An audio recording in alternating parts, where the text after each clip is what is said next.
Well, we're in the home stretch. Normally these things, the energy starts to lag a little bit, but with panels like this, it's hard for that to happen. Thank you to the panelists. In the next 40 minutes, you are going to see, and not just hear about, 4 short demonstrations of what it actually looks like to work with AI in practice. 10 minutes each. You should like me, because I keep introducing the sessions that are limited to 10 minutes, by the way. So, welcome our panelists onto the stage. Hello, everyone, and thank you for being here. Today, I'll be presenting our paper, Redesigning a Health Informatics Course for Nursing Students through AI-driven instruction and clinically contextualized assignments. So the presentation focuses on how we change an undergraduate health informatics course through AI tools and clinical context so it better fit nursing students' need. Nursing students need strong informatics skills because they use technology every day in patient care. But many informatics courses are not designed for nurses. They feel too general or too administrative. But many informatics courses, are not really designed for them. So this was the main goal of this paper, to change that for at least nursing students. Today's nurses must use EHR systems, understand data and make decisions with technology. In many undergraduate courses, they actually learn the concept, the valuable and important informatics concepts, but they don't really see how they can use them. They don't see that, how they can use them in patient care. Our goal was to keep the, to keep the important informatics ideas, but change the examples and assignments so they match the nursing practice. We also used AI tools to create content and make learning more accessible for everyone. Here I summarize what changed in the redesigned course. The original topic were reframed basically through nursing practice. We also used AI tools to turn lecture materials into slide decks, and also created short avatar narrated videos. At the same time, assignments and examples were rewritten around nursing-specific scenarios. For example, when we wanted to teach set theory, we used diseases to explain how, for example, a union means. What is a set? What is a union? What is an intersection? Also, for example, when we were talking about probabilities, so they can feel more connected for them. For our study, we used a mixed method approach with 2 groups, a case group with nursing students who took the AI version of the class, and a control group of non-nursing students who took the traditional course.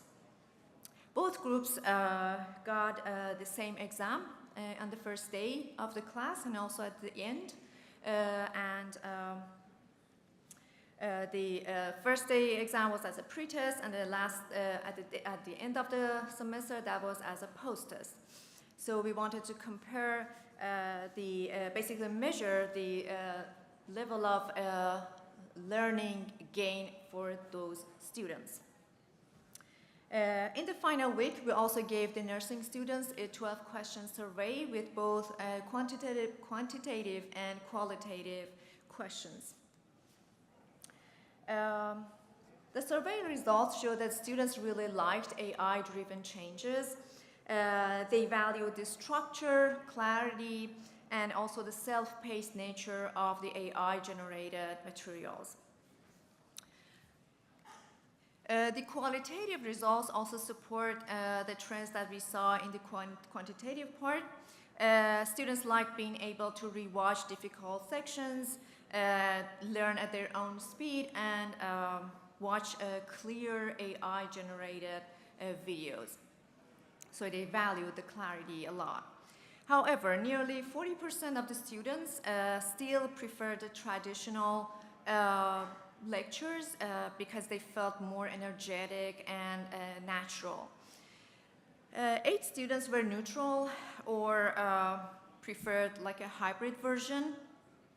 Students suggested using AI as a supplement, adding more natural tone to the avatars, and also including practice quizzes in the videos. This is one of the most important findings in this paper. The pretest post-test analysis showed that nursing students who used the AI tools had a statistically significant improvement from pretest to post-test, but we did not see the same results, such results among the control group, which were non-nursing students using the traditional course. The direct comparison of the post-test results show that nursing students clearly outperformed the other group. This tells us that the combination of AI tools and nursing-specific examples was very effective for knowledge retention. Oh, actually, not this one. Okay.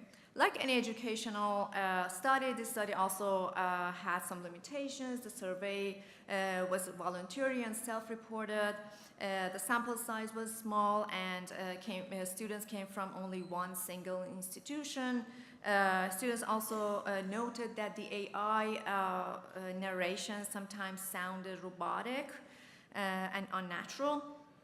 In the future, we plan to use more natural sounding avatars and add interactive quizzes, and also test the design with larger and more diverse group of students.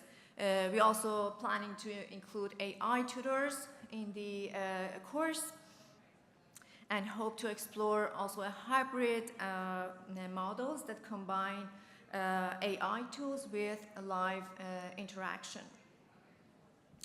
To wrap up, these findings show how AI can help prepare nurses for modern healthcare. AI tools can help students feel more confident using hospital systems. They also allow students to learn at their own speed and at their own pace, and that is specifically important for busy nurses. Real-life examples help students connect with what they learn in the class with the clinical decisions they're making at work. When nurses feel comfortable with technology, they can be more ready to work in today's healthcare settings effectively. In conclusion, this study showed that using AI in a nursing informatics course can actually help students stay engaged and learn better. At the same time, AI should be used carefully. It works best when it supports the teaching, your teaching, not when it replaces the instructor. And that was my presentation. Thank you so much for your attention.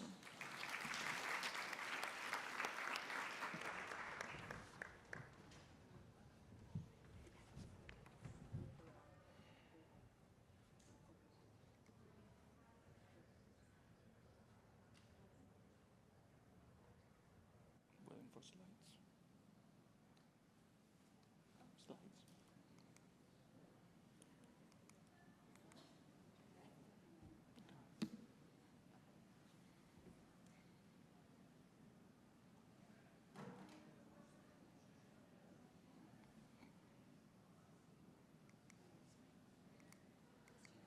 All right, hi everyone. My name is Yanis Belos. I am an associate professor of information systems and operations management at the Costello College of Business, and I'm also the MBA and MSM programs director. The backdrop of this talk is the single most important MBA course, that is operations management. Of course, I'm joking. I don't know if this is the most important MBA course, but it's definitely my favorite because I have been teaching it for many years. Now, the fact that I've been teaching it for many years means that the course was long overdue for a refresh. Now, I don't know if you can tell from the title. The title of the course is Operations Management, but this is not a course that typically students are excited to take. This is not a course that screams, I'm going to teach you how to make money and retire early. If anything, this is a course that teaches students how to do more with less. And on top of that, it is quantitative. Like many of us in this room, I was trying to figure out, I started the term trying to figure out what role should AI play in this course. I considered many different options. Of course, I considered the option of talking about AI, how AI will affect the discipline, operations and supply chain management. Luckily, there are already many high-quality resources online. Harvard Business Review has many articles that I was able to easily incorporate in the course. The other option that I considered was to clone myself, to create a digital twin of me without the accent, and a digital twin who will always be available to the students 24/7. The title of the session is Experimenting with AI. I did experiment a lot with this option. And after spending 20 or so hours in it, I decided that this was not a path that I wanted to pursue. The reason that I decided not to create a digital twin of myself was, for those of you who have taught, too many slides, too many PowerPoints, Word documents, handwritten notes, it becomes messy really fast to figure out how to train the agents, how to train the AI, what to upload in a knowledge base, and so on and so forth. It was also not clear to me whether I want to have different agents for different weeks, and so on and so forth. But I did find a middle ground where I asked Notebook LM to create very short video explainers of the more complicated materials of mine, so I can create building blocks for students to scaffold and keep learning. Now, that said, I was not really satisfied. I was not really feeling fulfilled. And I decided to take a step back and reflect on my experience, on 15 plus years of experience teaching operations management to MBA students. So one thing that I realized that when it comes to operations management, students, especially MBA students, tend to focus on the operations part and ignore the management part. They tend to focus on the operations part because this is the part that they are most worried about because of the quantitative nature of the course. But quantitative reasoning is, in my view at least, is necessary but not sufficient condition. At the end of the day, after you apply, you figure out the math, the model, you do have to make sure that you implement the solution, or at least you do have to figure out how to convince someone else to implement your solution. And over the years, having taught the course many years, I was confident enough. I knew that I can help students myself to, no matter what their background is, to master the analytical models, to figure this part out, no matter what their background is. And within 8 weeks of a graduate level course, I'm confident enough that I can help students navigate this challenge.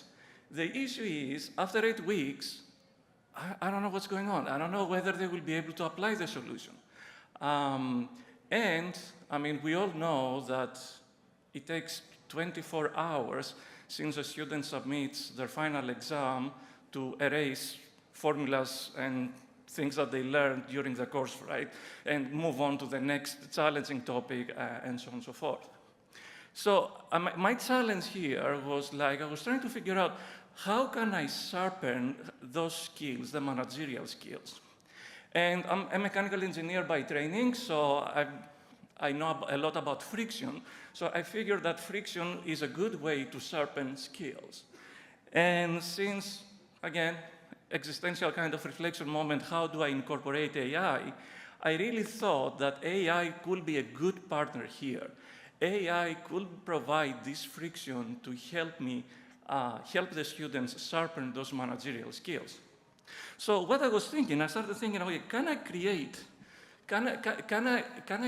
agents, can I create AI agents that instead of providing answers, they should be asking difficult questions, probing questions?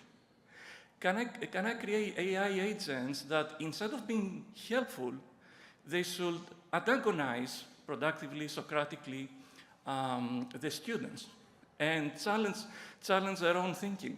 Can I create agents who are, instead of being overly polite, can actually be a little bit stubborn and cranky? And this is what I ended up doing. So how did I operationalize these objectives? A graduate course, at least at the Costello College of Business, unfolds over 8 weeks. In the MBA, in the MBA program, that means that each week, for the most part, focuses on a different topic. So I built 8 different AI agents with 8 different personas. I know that Adam will provide a little bit more details later about how you build an agent, so I'm going to skip that part.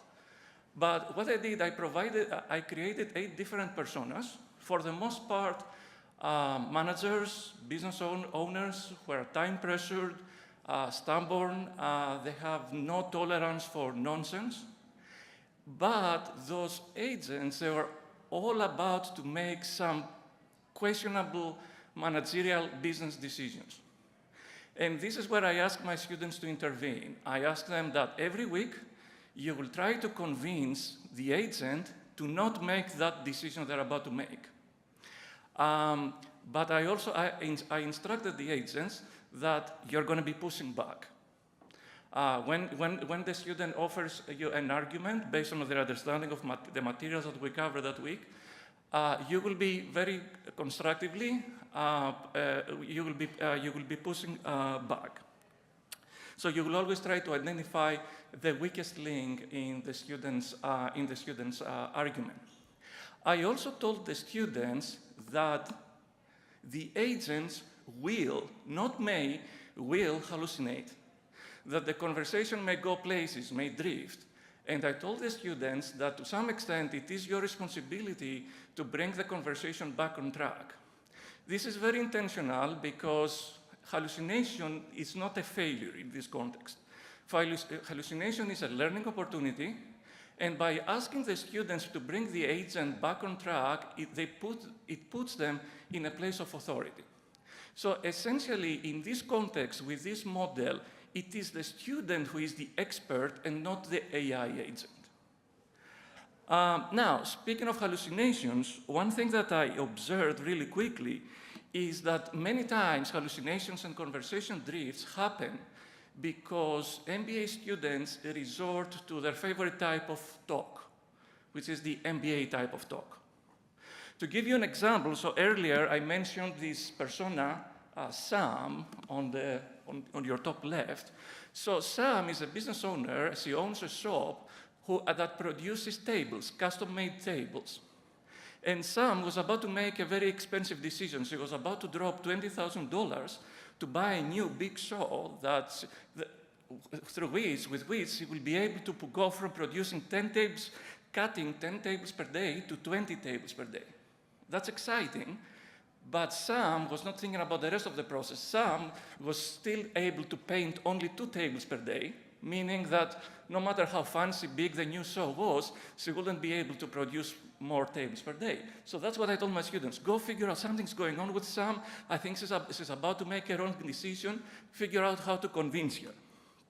That was the objective. Now, going back to MBA talk, One thing that I notice is many times MBA students will go there and say, they will type, hey Sam, I'm here to help you. But before we go, before you tell me more about your problem, can you tell me what your value proposition is? What your business model is? Are there any untapped markets that you have not explored? So invariably, these types of conversations went all over the place, which is, again, points to the fact that, but this is very important from an educational point of view, because it helps students realize that they need to be efficient. They need to be, their arguments need to be surgical. Another thing that I imposed, I imposed a hard constraint to both students and the agents. I instructed both the students and the agents to never, ever use math. Don't try to win the argument through math. Do not try to use fancy formulas. Do not copy-paste. If you really want to use math, go old school, typewriter math, plus, minus, asterisk for multiplication, worst case divide. The reason was twofold. I wanted to restrict the AI's power in solving problems, and I also wanted to limit the students' instinct to resort to formulas to win the argument. I wanted them to win the argument by using conceptual type of arguments that were rooted in the materials that we covered that week. And this is when the fun started or continued.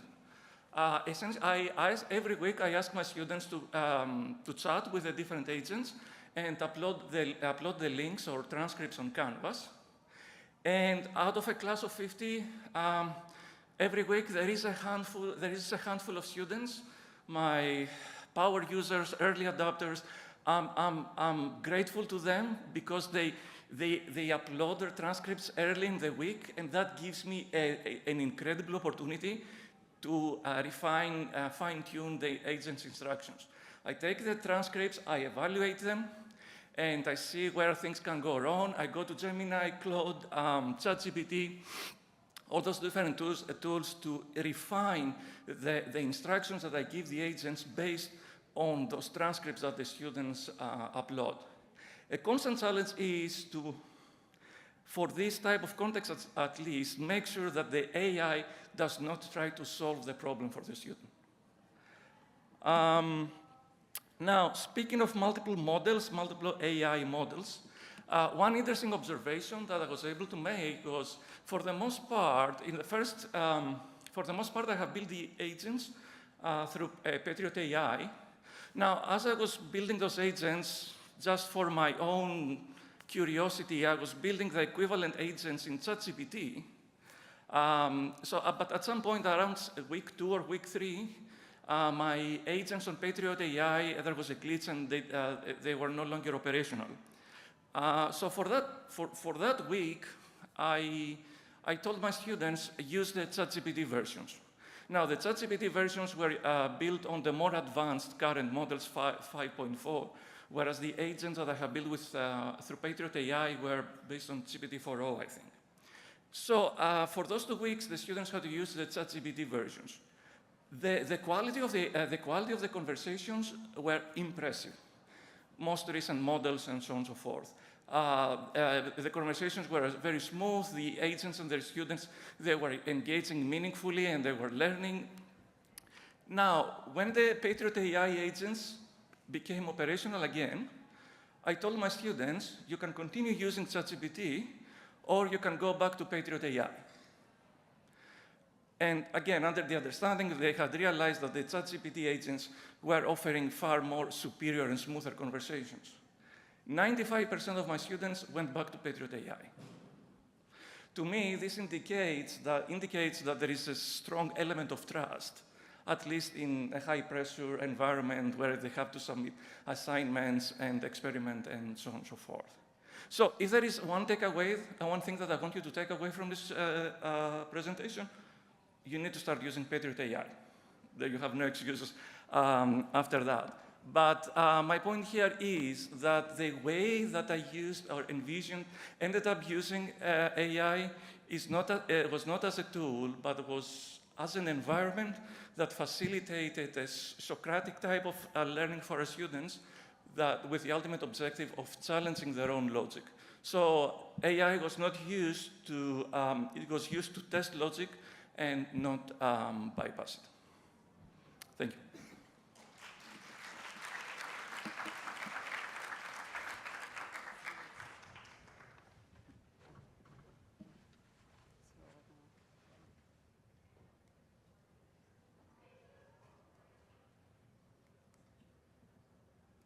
Okay.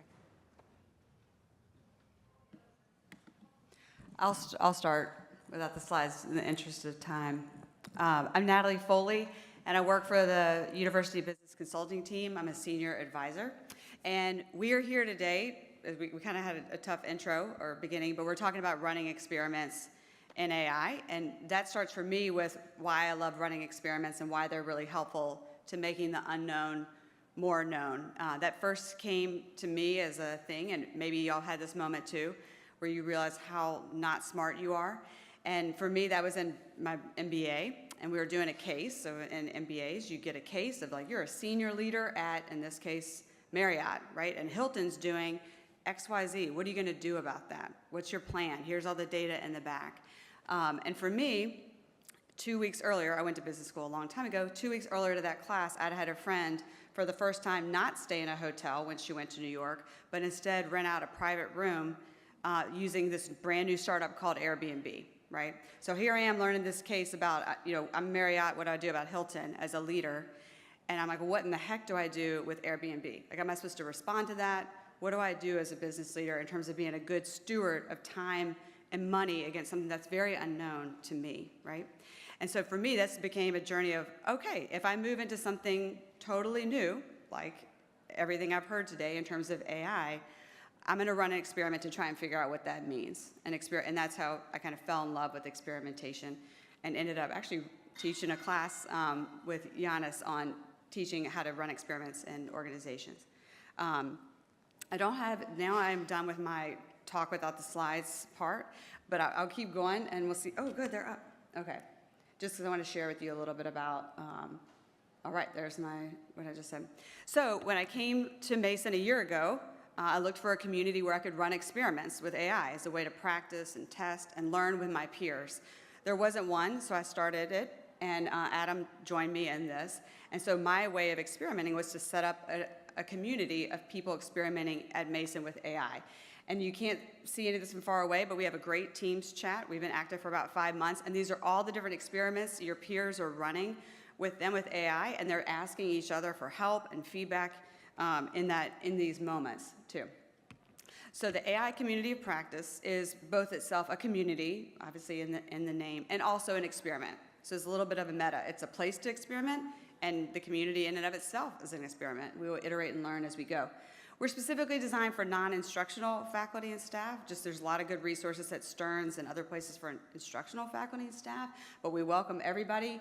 And we don't have the answers yet. That's why we're running an experiment. So we're finding out, what does this community need from each other? We're leaning in heavily to the community piece of it and the peer-to-peer learning, and also the practice, a safe space to play. And here's what we're learning in our experiment so far, right? We're learning that this Mason community wants to split a place, that you want peers, and you want a space for positive accountability in your AI journey, of learning to experiment with AI.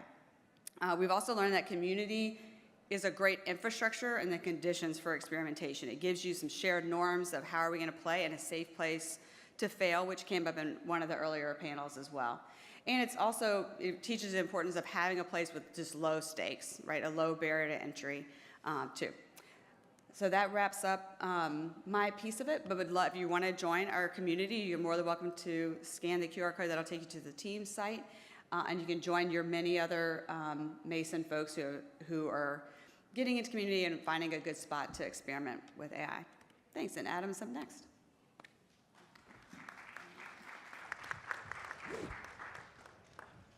Good. All right. Hi, everybody. I'm Adam Anthony. I'm Director of Marketing Communications for University Life. And I'll just leave this on for one more second if you want to scan it, and then I'm going to. All right.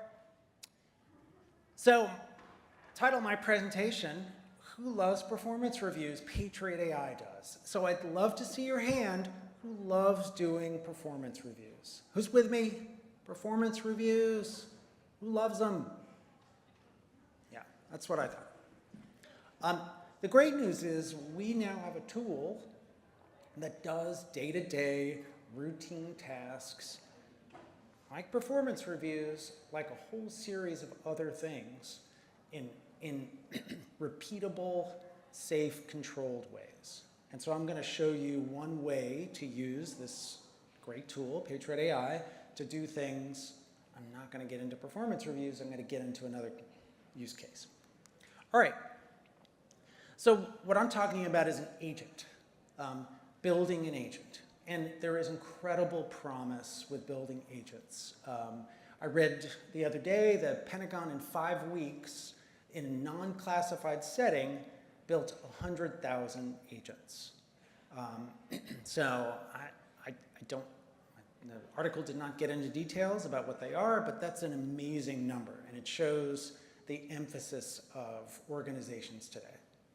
Which is great, except when it's not, because the Wall Street Journal built an agent that ran the vending machine in their office. It lost hundreds of dollars. It gave away a free PlayStation, and it ordered a live fish. So the promise and the peril of agents. So I'm going to just talk a little bit about how you can create an agent that can be more accurate and less prone to hallucination. All right, so like I said, Patriot AI loves routine tasks. ITS has done an amazing job of building official agents. And what I'm going to talk about is how you can build your own agent through the tool. All right, so if you'll notice, when you go to Patriot AI, there is a Create button. And that's unsurprisingly where you start. This button allows you to start a process that, if you're not careful and you don't iterate, will produce a B- or C+ agent. So it can do a good job, but requires a lot more than what meets the eye. All right, so I have, over the last month and a half, built an email coach for University Career Services. And it is just about ready for prime time at this point. I'm going to walk you through how I did it.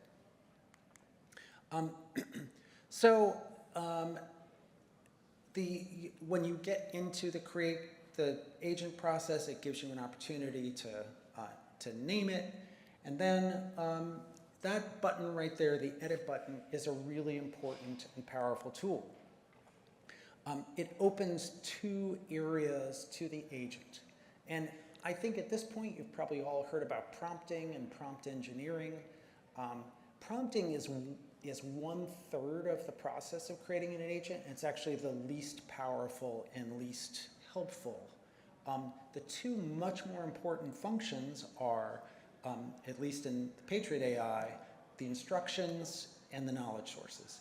I'm going to start with knowledge sources because that's the second most important, and then I'm going to get to instructions. So what knowledge sources allows you to do in a very tightly controlled way is upload and train your agent. So in this case, I have uploaded into this agent, this email agent, 4 files. And really importantly, what I've done is I've left the search the internet button in the off position. And so what it does is it's creating a walled garden that allows me to just have the agent focus on what I choose to upload into it. And so in this case, what I have uploaded are 4 files. One is this amazing presentation that my colleagues Sam Greenberg and Noe Todorovich did on email best practices for student emails. I uploaded 2 things from American Marketing Association on email creation, and then I used I uploaded the George Mason editorial style guide. And so these are the 4 things that the agent will look at and nothing else. And because I have the search the internet button off, like I said, it creates a walled garden. So that's number 1. And it's very important to choose these data sources carefully. It's a tendency to say, oh, well, I want to create an email. I'm going to upload 20 emails. Well, it's entirely possible that those 20 emails are going to start battling with each other. And one's going to have one tone and one's going to have another tone, and you're creating conflict. So it's really important to choose these carefully. Even more important is the instructions. And if you'll notice, these are the instructions that I've built. You'll see it's version 1.8. I started by asking Patriot AI to create an instruction set for me. And it created an okay instruction set, a B- construction set. So I put it in to the agent, and I tested it, and it made a couple mistakes, like obvious mistakes. And so I put the agent back into the chat, and I said, why'd you make these mistakes? And it said, oh, sorry, you're right, you got me.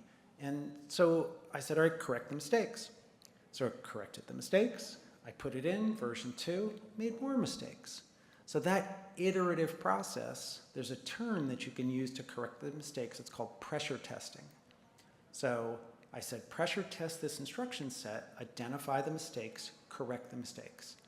So as you can see, I have 8 versions of this. And I feel like it's ready for prime time, at least in one use case. It is producing emails reliably. Well, what I've done along the way is, this is in my little notepad. I'm creating language, agent language for instructions that I'm very comfortable with.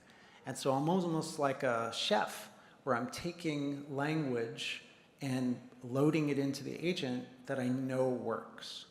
And my idea is that I'm going to create this agent, bulletproof it, and then give it away to our folks in UCS.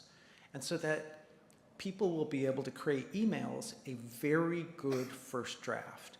Not a substitution, not take this and stick it into Handshake and send it out the door, but an excellent first draft that we can then use in the email creation workflows. I've identified 10 steps in the UCS email workflow process, and I anticipate this will replace 4 or 5 of them. So what it adds is speed, accuracy, and consistency.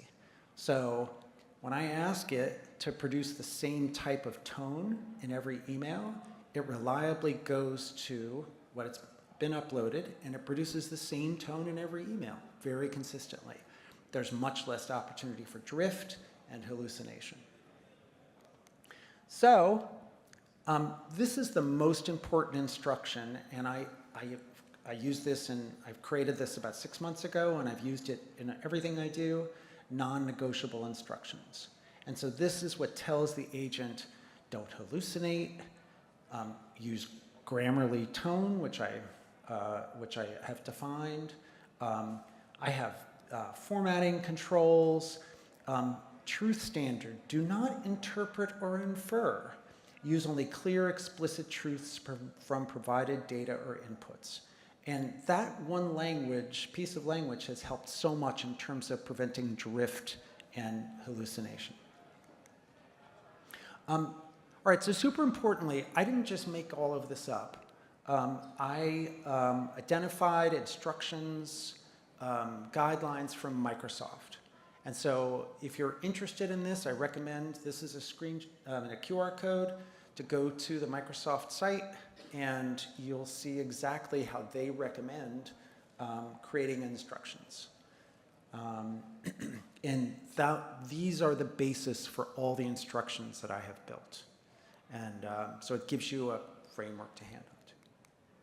So that's what I've got. This is me. Please connect with me on LinkedIn. I would love to talk to you more about this. Particularly from university life, I'd love to help you build an agent. If you're in the university, I'd love to give you advice. Thank you very much.